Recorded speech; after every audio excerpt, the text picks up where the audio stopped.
Hi, my name is Toby Wilsher. My background is as a theatre director. I started out life as an actor, working for a touring theatre company, travelling around the world. And then about 10 years into my career, I started looking at how my theatre skills could be transferred across to the business environment. I've been training now for over 20 years, concentrating on aspects of communication, personal impact, presentation skills, crucial conversations, that sort of thing. I've been with Mission now for about 4 years, been travelling around the globe for them, working for many different clients.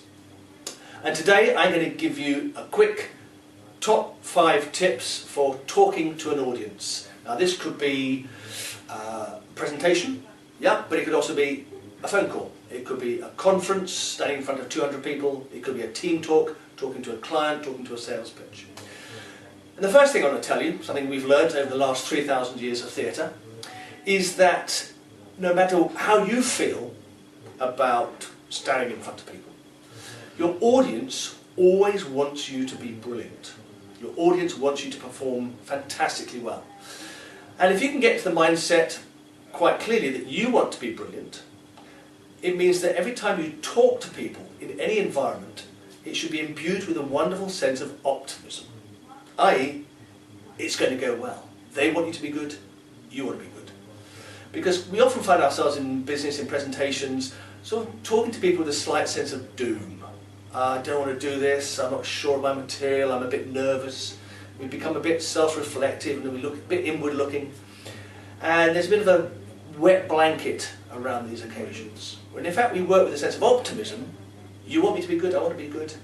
It's going to be a much more of a sparky event. The key point about communicating with people, with an audience, obviously not a phone call on this occasion, is eye contact. Look people in the eye for the right amount of time, about 2 to 3 seconds. If you're talking to 10 people, make all 10 of them feel like you want to talk to them.